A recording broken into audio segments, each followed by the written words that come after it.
अच्छा, एक बात सोचिए, क्या ऐसा हो सकता है कि कोई चीज, मान लीजिए एक क्रिकेट की गेंद, एक ही वक्त पर बॉलर के हाथ में भी हो और बाउंड्री पर भी?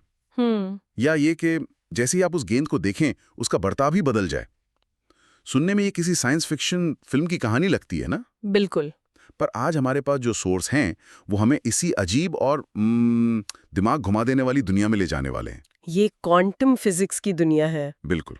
और आज का हमारा मकसद कोई बहुत भारी भरकम थ्योरी समझना नहीं है, अच्छा। बल्कि बस उस एक सवाल का जवाब ढूंढना है जिसने 20वीं सदी की शुरुआत में वैज्ञानिकों की, आप कह सकती हैं, नींद उड़ा दी थी। और वो सवाल क्या था? सवाल ये था, हमारी जानी पहचानी भरोसेमंद फिजिक्स, जिसे हम क्लासिकल फिजिक्स कहते हैं, वो आखिर परमाणुओं की दुनिया में जाकर फेल क्यों हो गई? मतलब हम उस दरवाजे पर दस्तक देने वाले हैं जिसके पीछे हकीकत की एक बिल्कुल नई तस्वीर छिपी है। सही कहा। तो चलिए शुरू करते हैं उस दुनिया से जिसे हम सब जानते हैं, हाँ, हमारे रोजमर्रा की दुनिया। जहां हर क्यों का एक सीधा साधा इसलिए होता है। सेब पेड़ से नीचे ही गिरेगा, ऊपर नहीं जाएगा। हाँ, कार को धक्का देंगे तो वो आगे बढ़ेगी। सब कुछ प्रिडिक्टेबल है, एक तयशुदा नियम के हिसाब से चलता है। सदियों तक हमें लगा कि हमने कायनात के सारे राज समझ लिए हैं। और इसमें कोई गलती भी नहीं थी। देखिए, बड़े पैमाने पर, यानी हमारी दुनिया में, ये नियम एकदम सटीक काम करते हैं। हाँ, करते ही हैं। इसी क्लासिकल फिजिक्स के दम पर हमने बड़ी बड़ी मशीनें बनाई, आसमान में रॉकेट भेजे और ग्रहों की चाल तक का हिसाब लगा लिया। मतलब ऐसा लगता था कि यूनिवर्स एक बड़ी सी घड़ी की तरह है। बिल्कुल, जिसके सारे कलपुर्जे हम जानते हैं। और अगर हमें सही जानकारी हो तो हम उसका अतीत, वर्तमान और भविष्य सब कुछ बता सकते हैं। लेकिन फिर कहानी में एक ट्विस्ट आया। हाँ। 1800 के दशक के आखिर में जब वैज्ञानिकों के पास बेहतर उपकरण आए तो उन्होंने चीजों की गहराई में झांकना शुरू किया। वो एटम यानी परमाणु के अंदर की दुनिया को देख रहे थे। और वहां जो दिखा, उसने फिजिक्स की पूरी इमारत को हिला कर रख दिया। मतलब न्यूटन के नियम जो सदियों से पत्थर की लकीर माने जाते थे, हाँ? वो अचानक गलत कैसे हो सकते हैं? वो गलत नहीं हुए, बस अधूरे साबित हुए। वैज्ञानिकों ने पाया कि परमाणु और इलेक्ट्रॉनों की जो छोटी सी दुनिया है, हाँ। उसके नियम हमारी दुनिया के नियमों से बिल्कुल अलग थे। ये एक ऐसी हकीकत थी जिसके लिए वो तैयार नहीं थे। अच्छा। उन्होंने कुछ ऐसी चीजें देखी जो क्लासिकल फिजिक्स के हिसाब से नामुमकिन थी। जैसे कि मतलब ऐसा क्या दिख गया उन्हें जो इतना चौंकाने वाला था? देखिए, सबसे पहली और सबसे अजीब चीज थी प्रकाश यानी लाइट का बर्ताव। लाइट का? हाँ, कभी तो वो पानी की लहर की तरह व्यवहार करती थी, फैलती हुई, एक दूसरे से टकराकर नई लहरें बनाती हुई। ठीक है। लेकिन कभी कभी वो रेत के कणों की तरह बर्ताव करती थी, जैसे छोटे छोटे पैकेट या गोलियां हों। एक मिनट, या तो कोई चीज लहर हो सकती है या कण, दोनों एक साथ? यही तो बात थी। ये तो तर्क के ही खिलाफ था। ये तो सच में दिमाग घुमा देने वाली बात है। और क्या सिर्फ लाइट ही इतनी अजीब थी? नहीं नहीं, कहानी तो अभी शुरू ही हुई थी। इलेक्ट्रॉनों का व्यवहार तो और भी ज्यादा पहेली जैसा था। अच्छा। हमारी दुनिया में हम किसी भी चीज की सही जगह और सही रफ्तार एक साथ बता सकते हैं ना? हाँ बिल्कुल, एक कार कहाँ है और कितनी तेजी से चल रही है ये बताया जा सकता है। पर वैज्ञानिकों ने पाया कि एक इलेक्ट्रॉन के लिए ऐसा करना असंभव था। अगर आप उसकी सही जगह पता करने की कोशिश करते तो उसकी रफ्तार का अंदाजा गलत हो जाता। और अगर रफ्तार को सटीक नापते तो वो किस जगह पर है ये कहना नामुमकिन हो जाता। ये तो ऐसा हुआ कि आप किसी का घर का पता तो जानते हैं, लेकिन जैसे ही आप वहां पहुंचते हैं वो इंसान वहां से गायब हो जाता है। बिल्कुल सही मिसाल है। और एक और बड़ी खोज हुई, ऊर्जा यानी एनर्जी को लेकर। हम ऊर्जा को एक लगातार बहने वाली चीज समझते हैं, जैसे नल से बहता पानी। लेकिन इस छोटी दुनिया में ऊर्जा लगातार नहीं बहती थी। तो फिर कैसे? वो छोटे छोटे अलग अलग पैकेट में आती थीं, जैसे पानी की बूंदें।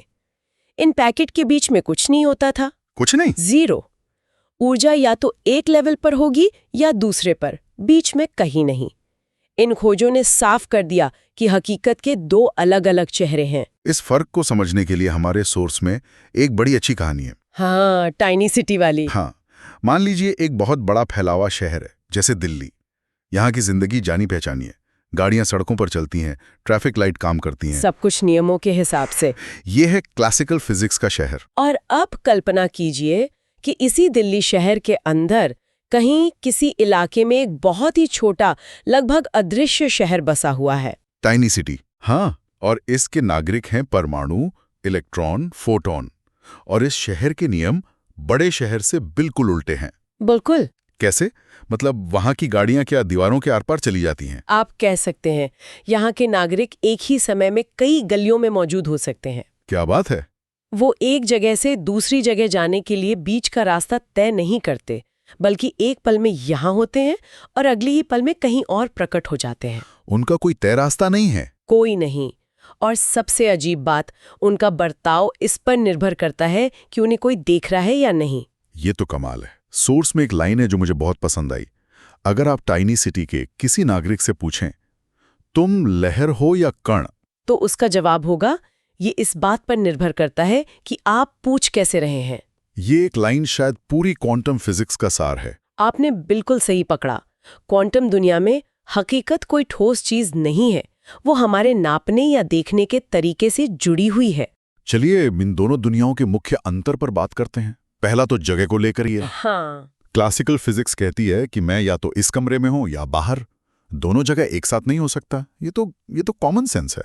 लेकिन क्वांटम दुनिया में कॉमन सेंस काम नहीं करता। वहां एक इलेक्ट्रॉन, जब तक आप उसे देखते नहीं, तब तक वो एक ही समय में हर संभावित जगह पर मौजूद होता है। हर संभावित जगह पर? हाँ, वो एक कण नहीं बल्कि संभावनाओं की एक लहर की तरफ फैला होता है। इसे सुपरपोजिशन कहते हैं। एक मिनट, ये सुनने में तो बिल्कुल नामुमकिन लगता है। मतलब ये सिर्फ एक गणित का सिद्धांत है या इसका कोई सबूत भी है? यही तो सबसे कमाल की बात है। ये सिर्फ थ्योरी नहीं है। आज जो क्वांटम कंप्यूटर बनाने की दौड़ पूरी दुनिया में चल रही है, हाँ, वो इसी सुपरपोजिशन के सिद्धांत पर टिकी है। जहां एक नॉर्मल कंप्यूटर बिट 0 या 1 हो सकता है, वहीं एक क्वांटम बिट, जिसे क्यूबिट कहते हैं, वो 0 और 1 दोनों एक साथ हो सकता है। और इसी वजह से वो करोड़ों गुना ज्यादा शक्तिशाली हो सकते हैं। एग्जैक्टली। वाह, मतलब ये अजीब विचार हमारी आने वाली टेक्नोलॉजी की बुनियाद है। अच्छा, दूसरा बड़ा फर्क शायद भविष्य को लेकर है। क्लासिकल दुनिया में तो हम सब कुछ कैलकुलेट कर सकते हैं। सही। क्लासिकल दुनिया डिटर्मिनिस्टिक है, यानी अगर हमें सारी शुरुआती जानकारी पता हो तो हम भविष्य का सटीक अनुमान लगा सकते हैं। जैसे हम बता सकते हैं कि एक रॉकेट ठीक किस समय और किस जगह पर पहुंचेगा। बिल्कुल। लेकिन क्वांटम दुनिया संभावनाओं पर चलती है। आप कभी नहीं कह सकते कि एक इलेक्ट्रॉन ठीक कहाँ मिलेगा। तो क्या कह सकते हैं? आप सिर्फ ये बता सकते हैं कि उसकी यहाँ मिलने की 50% संभावना है और वहाँ मिलने की 30%। ये निश्चितता की नहीं बल्कि प्रोबेबिलिटी की दुनिया है। और तीसरा फर्क ऊर्जा को लेकर था, जिसका जिक्र आपने किया। ऊर्जा एक ढलान नहीं बल्कि सीढ़ियां हैं। बिल्कुल। उन सीढ़ियों को क्वांटा कहा गया। एक इलेक्ट्रॉन या तो पहली सीढ़ी पर हो सकता है या दूसरी पर। वो बीच हवा में नहीं तैर सकता। और जब वो एक सीढ़ी से दूसरी पर जाता है तो वो धीरे धीरे नहीं जाता बल्कि एक पल में छलांग लगाता है। इसी को क्वांटम लीप कहते हैं। इन्हीं सब हैरान करने वाली खोजों ने वैज्ञानिकों को मजबूर कर दिया कि उन्हें हकीकत को समझने के लिए एक बिल्कुल नई भाषा की जरूरत है। और एक बिल्कुल नए विज्ञान की। और यहीं से क्वांटम फिजिक्स का जन्म हुआ। इसकी शुरुआत 1900 में मैक्स प्लैंक नाम के एक जर्मन वैज्ञानिक ने की। उन्होंने सबसे पहले एक क्रांतिकारी विचार दिया कि ऊर्जा क्वांटा नाम के पैकेट में आती है। कहते हैं कि उन्होंने ये आइडिया सिर्फ एक गणितीय ट्रिक के तौर पर इस्तेमाल किया था, लेकिन बाद में पता चला कि ये हकीकत है। प्लैंक ने दरवाजा खोला था, लेकिन उस दरवाजे से अंदर जाने का काम आइंस्टाइन ने किया। ज्यादातर लोग उन्हें रिलेटिविटी के लिए जानते हैं, लेकिन 1905 में उन्होंने प्लैंक के आइडिया को आगे बढ़ाया। और क्या कहा? उन्होंने कहा कि सिर्फ ऊर्जा ही नहीं बल्कि प्रकाश भी फोटॉन नाम के कणों से बना है। इसी काम के लिए उन्हें नोबेल पुरस्कार मिला था, रिलेटिविटी के लिए नहीं। ये तो बहुत कम लोगों को पता होगा। और फिर तो जैसे वैज्ञानिकों की एक पूरी फौज इस काम में जुड़ गई।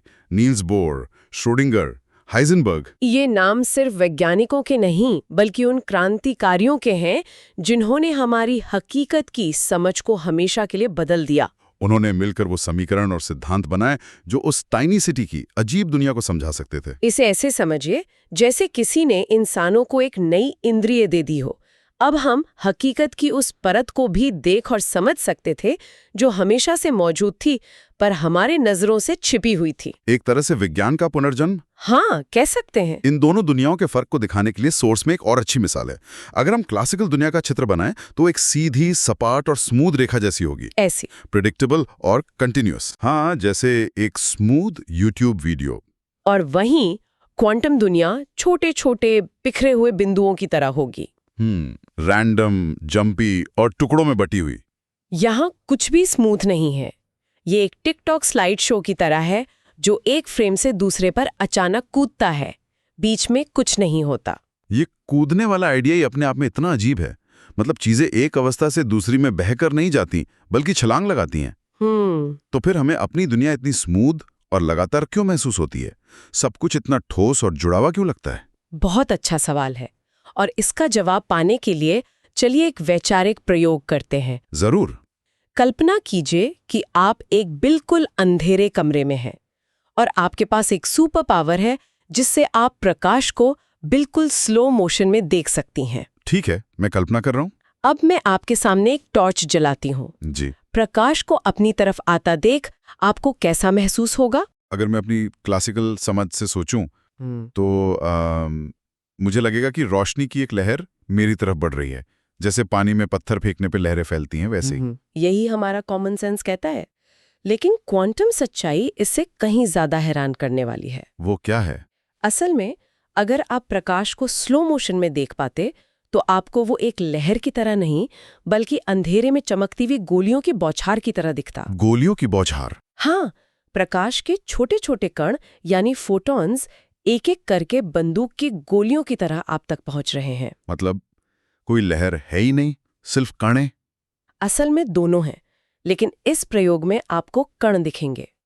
ये फोटॉन्स इतनी ज्यादा तेजी से और इतनी बड़ी संख्या में आते हैं कि हमारी आंखें और हमारा दिमाग उनके बीच के गैप को पकड़ ही नहीं पाते। अच्छा। वो हमें एक लगातार बहती हुई रोशनी की लहर का भ्रम पैदा करते हैं। जी। ठीक वैसे ही जैसे फिल्म असल में 24 अलग अलग तस्वीरों का एक कलेक्शन होती है, लेकिन जब उन्हें तेजी से चलाया जाता है तो हमें वो चलती हुई दिखती है। ये तो बहुत ही गहरा विचार है। इसका मतलब ये हुआ कि जो ठोस, सतत और भरोसेमंद दुनिया हम अपने आसपास देखते हैं वो असल में क्वांटम स्तर पर हो रही अरबों खरबों छोटी छोटी अलग अलग और संभावनाओं पर आधारित घटनाओं का एक बड़े पैमाने पर दिखने वाला नतीजा है, एक तरह का स्टैटिस्टिकल एवरेज। आपने बिल्कुल सही समझा। हमारी रोजमर्रा की वास्तविकता असल में एक ज्यादा गहरी और अजीब हकीकत की सतह मात्र है। मतलब जो नियम बड़ी दुनिया को चलाते हैं वो उस दुनिया की बुनियाद पर लागू नहीं होते? नहीं होते। हम एक क्वांटम दुनिया में रहते हैं, बस हमें उसका एहसास नहीं होता क्योंकि हम बहुत बड़े हैं। तो चलिए आज की इस गहरी और थोड़ी चक्कर ले आने वाली पड़ताल की मुख्य बातों को एक बार फिर से समेटते हैं। जरूर। हमने ये समझा कि क्लासिकल फिजिक्स यानी न्यूटन के नियम हमारी बड़ी रोजमर्रा की दुनिया को तो बखूबी समझाते हैं, लेकिन ये कहानी का सिर्फ आधा सच है। कहानी का दूसरा और ज्यादा बुनियादी सच क्वांटम फिजिक्स में छिपा है, जो परमाणुओं और कणों की अजीब दुनिया पर राज करती है। और ये दुनिया कॉमन सेंस के खिलाफ जाती है। बिल्कुल। यहाँ चीजें एक साथ कई जगह हो सकती हैं, भविष्य निश्चित नहीं बल्कि संभावनाओं पर आधारित है, और ऊर्जा सीढ़ियों की तरह पैकेट में आती है। और हमने ये भी जाना कि मैक्स प्लैंक, आइंस्टाइन और बोर जैसे वैज्ञानिकों ने कैसे हिम्मत दिखाकर एक पूरी नई फिजिक्स की नींव रखी। और सबसे बड़ी बात ये कि हमारी जो ठोस और सतत दिखने वाली हकीकत है वो शायद क्वांटम स्तर पर हो रही असतत और उछाल भरी घटनाओं का एक बड़े पैमाने पर दिखने वाला भ्रम ही है। बिल्कुल। और यहीं पर मैं श्रोताओं के लिए एक सवाल छोड़ना चाहूंगी जिस पर वो इस चर्चा के बाद सोच सकते हैं। जरूर। अगर हमारी वास्तविकता की बुनियाद यानी वो परमाणु और इलेक्ट्रॉन्स जिनसे हम, ये कमरा और ये पूरी कायनात बनी है, वो इन अजीब, अनिश्चित और संभावनाओं पर आधारित नियमों पर काम करते हैं, तो फिर हमारी ये ठोस, निश्चित और भरोसेमंद लगने वाली दुनिया का असली स्वरूप क्या है? क्या हमारी रोजमर्रा की हकीकत क्वांटम स्तर की अनिश्चितताओं से पैदा हुआ एक बड़े पैमाने का भ्रम मात्र है?